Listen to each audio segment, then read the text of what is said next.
You picked it up this morning before you even opened your eyes, before you looked at another human, before you ate, before you said a single word out loud.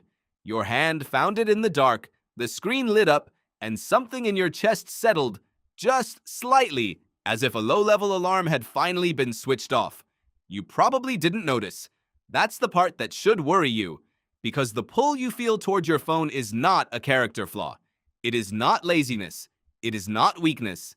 It is one of the oldest and most powerful biological systems in the known universe, hijacked, weaponized, and pointed directly at you.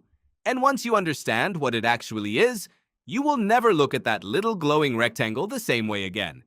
Here is what most people get wrong. They think the phone is addictive because the content is entertaining. They think you keep scrolling because the videos are funny, or the news is interesting, or the messages feel important. That is not what is happening. The content is almost irrelevant. What your brain is actually responding to is something far older than social media, far older than the internet, far older than language itself. Your brain is responding to uncertainty. In 1948, a psychologist named B.F. Skinner ran a now famous experiment with pigeons. He placed them inside boxes fitted with a lever. When a pigeon pressed the lever, it sometimes received a food pellet. Not always. Not on a schedule, just sometimes, randomly, unpredictably. What Skinner found was extraordinary. The pigeons became obsessed. They pressed the lever far more compulsively than pigeons who received a pellet every single time. The randomness did not discourage them. It consumed them. Skinner called this a variable reward schedule, and it is the most powerful behavioral reinforcement mechanism ever discovered. Now look at your phone. Every time you check it, something might be there. A message, a like, a breaking story, a reply that changes your day, or nothing. You never know. And that uncertainty, that exact, precise uncertainty, is what your brain cannot leave alone. It is not weak. It is not dumb. It is doing exactly what 300,000 years of evolution shaped it to do. Think about what your ancestors faced. Not yesterday. Not a century ago. Go back further, hundreds of thousands of years further, to the African savannah, where your great-great-grandmother to the 1,000th power woke up every morning not knowing what the day would bring. Food might be there. It might not. Danger might be there. It might not. A member of the group might be hurt. There might be a threat at the edge of camp. Not knowing was the most dangerous state a human could be in. So your ancestors evolved a brain that could not tolerate not knowing. A brain that was always scanning, always checking, always reaching for new information. That brain is still yours. Nothing has changed in it since the savannah. And now it has a device in its hand that delivers the exact same chemical signal those ancient scans did. The arrival of new information, but in a concentrated, artificial, on-demand form that no environment on Earth has ever been able to produce at that volume and speed. Neuroscientist Wolfram Schultz spent decades mapping the precise moment the brain receives a reward signal. What he found changed how we understand motivation entirely. It is not the reward itself that releases dopamine. It is the anticipation. The moment just before you find out. The moment you do not know yet. That is when your brain lights up the brightest. That is the spike. And the spike gets stronger when the reward is unpredictable.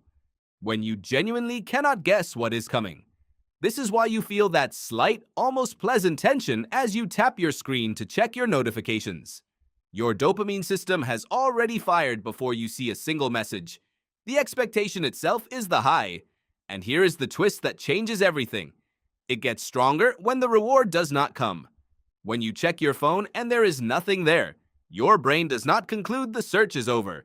It concludes the reward must still be coming. The variable schedule programs persistence. The empty check does not turn the drive off. It turns it up. So you check again, and again, and again. Each empty check is not a failure signal, it is fuel. This is not a metaphor. This is the exact mechanism that makes slot machines the most profitable device in the history of gambling. It is the same mechanism that keeps a gambler pulling a lever for 6 hours in an empty casino in Atlantic City. And in 2016, A former product manager at Google named Tristan Harris went public with the fact that the engineers building your phone's apps knew this. They did not accidentally stumble onto the variable reward schedule. They designed around it deliberately. They called it attention engineering. The goal was not to entertain you. The goal was to make leaving feel biologically uncomfortable. Your phone is a slot machine. It fits in your pocket. You carry it to bed. Now here is what makes this more complicated, because it is not just the dopamine. There is a second system running underneath it, and this one goes even deeper. Your brain evolved for a social species. For most of human history, being cut off from your group was a death sentence. You could not survive alone on the savannah. No lone human could hunt large animals, defend against predators, raise children, or store enough food for a cold season. Belonging was survival, and so your brain developed a monitoring system, constant, automatic, and mostly invisible, that tracked your standing within your group. Who likes you? Who trusts you? Who might be turning against you? Who knows something you do not? A change in social status could mean the difference between eating and starving, between protection and exposure. Researcher Matthew Lieberman at UCLA spent years studying what the brain does when it has nothing else to process. He found that the default mode network, the part of your brain that activates at rest, is almost entirely devoted to social thinking. Your brain's idle state is social surveillance. That is its default. That is what it does when you give it nothing else to do. And the moment you pick up your phone, that same ancient surveillance system lights up. Who responded? Who did not? What people think? What you might have missed? The phone is not just a dopamine machine, it is a social antenna. And your brain treats every notification as a potential status signal from the tribe. This is why missing a message can feel, in a small but real way, like a threat. Not because the message is important, but because your brain has not changed since a missed signal from the group could mean something terrible was coming and you were the last to know. Researcher John Twenge at San Diego State University published a landmark study in 2017 examining mental health trends across more than 500,000 teenagers. The data was clear and alarming. The sharpest rise in anxiety, depression, and loneliness mapped almost perfectly to the year smartphones became ubiquitous. Not because the kids were seeing upsetting content, but because the constant presence of a social signal, something always available, always showing what others are doing, always asking for a response, kept their ancient threat detection systems permanently switched on. You cannot relax when the tribe's signal never goes quiet. And you are the same. Your brain does not know you are lying on a couch in a climate-controlled apartment. It does not know that the group chat notification is not a warning about a predator at the edge of camp. The systems running underneath your conscious awareness do not receive that memo. They do what they were built to do. They scan. They respond. They urge you to reach for the device and check, because checking is what kept your ancestors alive. Here is what is strange about this. You have always had this brain.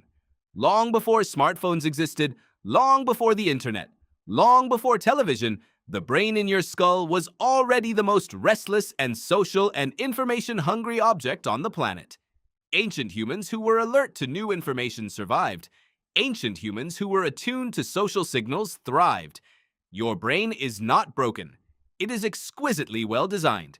It is just running in an environment it was never built for, using instincts calibrated for a world that no longer exists, pointed at a machine that was engineered specifically to exploit them. So the next time you feel that pull, that small, almost subconscious reach toward your phone, you are not failing at self-discipline. You are not lazy or distracted or weak. You are experiencing 300,000 years of survival programming, meeting the most sophisticated attention extraction machine ever built. The system works exactly as designed. Both of them. You are on the savannah. The screen is the horizon. And somewhere out there, something might be coming. Or it might not. Your hand moves before your mind even asks the question. That is the oldest thing about you. And this morning, before you opened your eyes, it was already looking.